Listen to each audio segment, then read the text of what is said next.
係講述西施同埋范蠡嘅愛情故事嘅。咁而兩個人呢，可以話係越國嘅大功臣，因為喺佢哋嘅協助之下，越王亦都得以消滅吳國，康復社稷。而兩個人亦都明白到喺佢哋攻城之日，亦都係需要身退之時，所以兩個人相約咗去五湖泛舟，遠離塵世，過住神仙眷侶嘅生活。好啦，我哋而家請出葉慧君同埋范嘉麗為我哋唱出《西施之五湖泛舟》，有請。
能嗎？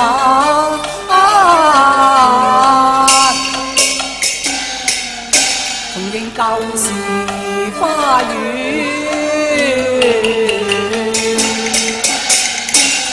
但願終老山，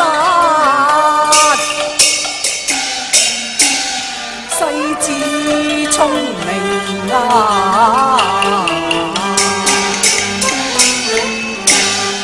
斷不會貪慕榮華，迷心眼啊！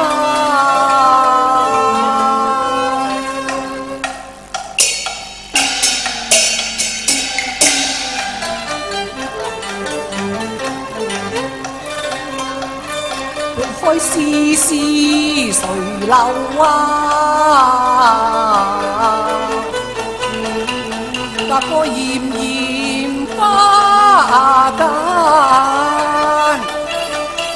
未見無賓風還啊！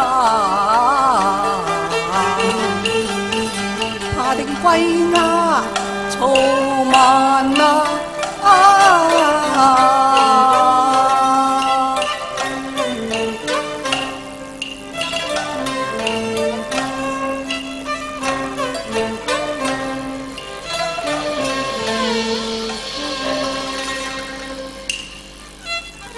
晚風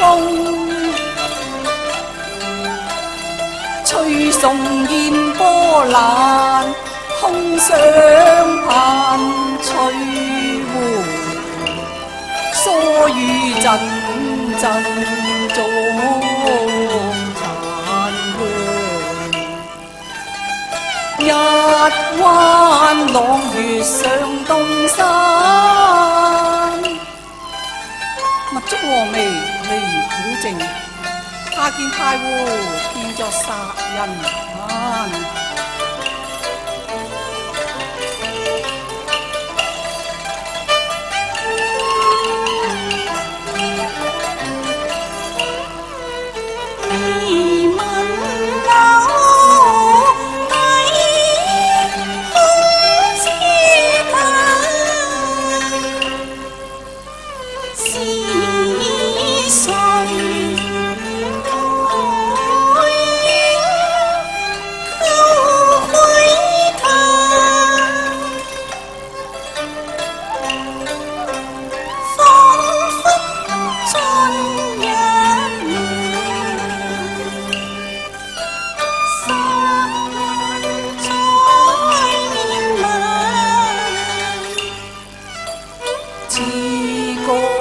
暗香撲面綠醉，是誰撥柳行西？聽步離山，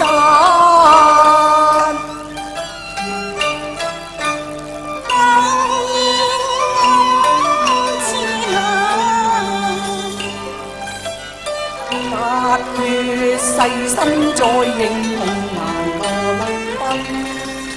湖光映出花燦爛，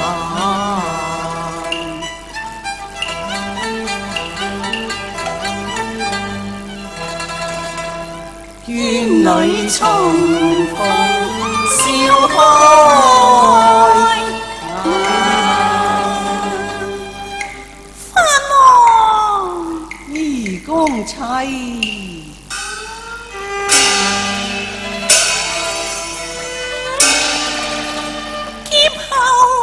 重逢悲最深，自尋仍未敢把依攀。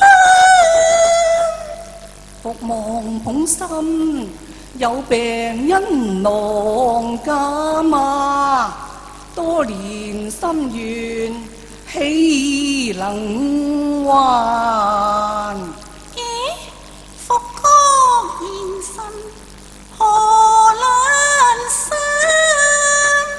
怎比美人功業蓋人那間？何以你不在王池，獨對湖光晚？我笑望如花殘，底是斜陽流麗影，不再戀欲妻。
人憑慧眼，我主